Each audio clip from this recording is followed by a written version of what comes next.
Maligayang pagbabalik sa channel ng kahulugan ng mga panaginip. Ngayon, ating tatalakayin ang isang simbolo na kasing sakit ng revelasyong ibinibigay nito, ang panaginip tungkol sa bali o pagkabali ng buto. Kapag nakaranas ka ng bali sa buto sa iyong panaginip, maging ito ay sa iyong braso, binti o maging sa iyong tadyang, ang iyong subconscious ay nagtuturo sa isang malaking structural failure sa iyong gising na buhay. Sa wika ng mga panaginip, ang mga buto ang pinakapundasyon ng ating pagkatao. Kinakatawan ng mga ito ang ating lakas, ang ating mga paniniwala at ang nakatagong balangkas na nagpapanatili sa ating nakatayo. Ang bali ay isang makapangyarihang babala ng isang bagay na iyong inaasahan para sa suporta ay umabot na sa breaking point nito at hindi na kayang pasanin ang bigat ng iyong kasalukuyang realidad. Ito ay isang tawag upang ihinto ang iyong pag-abante at mag-focus sa isang malalim at internal na proseso ng paghilom bago ka muling sumubok na magpatuloy. Sa psychological na aspeto ng mga panaginip, ang bali ay kumakatawan sa biglaang paggagambala ng iyong lakas at isang sapilitang panahon ng kahinaan. Ating suriin ang 5 detalyadong senaryo.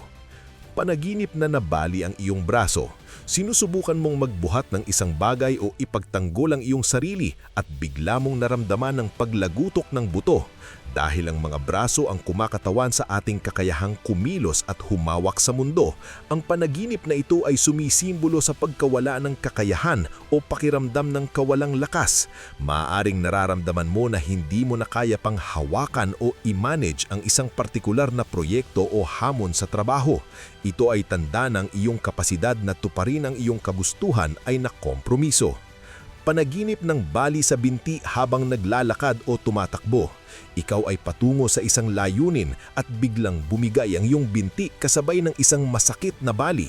Kinakatawan nito ang isang radikal na paghinto sa pag-unlad ng iyong buhay o ang takot na mawala ang iyong momentum. Ipinapahayitig nito na ang landas na tinatahak mo ngayon ay hindi na kayang tuluyan. Ang panaginip na ito ay madalas na lumilitaw kapag nagmamadali ka sa isang malaking pagbabago sa buhay nang walang tamang support system. Sinasabi ng iyong isip na ang iyong pundasyon para sa pag-abante ay sira na. Panaginip na nakakita ng open fracture kung saan ang buto ay nakalabas.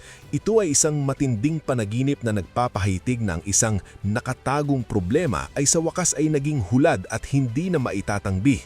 Sumisimbolo ito sa isang pagkawasak sa iyong buhay na hindi na maaaring baliwalain o panatilihing sikreto. Sinasalamin ito ang matinding kahinaan at ang pagkaunawa ng isang pangunahing paniniwala o relasyon ay nasira na ng higit pa sa kayang ayusin ng mabilisang lunas. Panaginip ng bali na gumaling agad o nakitang muling nagdikit ang buto. Sa halip na sakit, nakasaksi ka ng isang mihamalang paggaling. Ito ay isang malalim na simbolo ng resilience at internal na pagbabago. Ipinapahayitig nito na ang nakaraang panahon ng kahinaan ay nagpatatag sa iyo ng higit pa sa dati. Ito ay umaalingawang sa ideya na ang buto ay mas matibay sa bahaging ito ay dating nabali. Ipinapakita nito na matagumpay mong naproseso ang isang trauma at ngayon ay lumalabas ka ng mas matibay na pundasyon kaysa noon. Panaginip ng bali sa tadyang o sa bahagi ng dibdib. Nakaramdam ka ng matinding sakit o lagutok malapit sa iyong puso.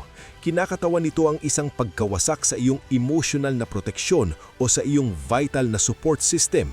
Pinoprotektahan ng ating mga tadyang ang ating pinakamahahalagang organo. Kaya ang panaginip na ito ay madalas na may kaugnayan sa malalim na pagkadismaya sa isang miyembro ng pamilya o sa iyong partner, isang taong akala mo ay laging poprotektahan ng iyong puso. Para bigyang kahulugan ng panaginip na ito, tanungin ng iyong sarili, ang bali ba ay dulot ng isang aksidente o ang buto ba ay bumigay sa sarili niyang bigat?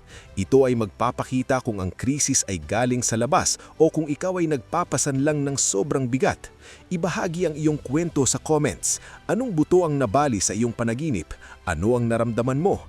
Binabasa ko ang inyong mga karanasan para tulungan kayong magkaroon ng linaw. I-like ang video, mag-subscribe at patuloy nating unawain ang ating isip.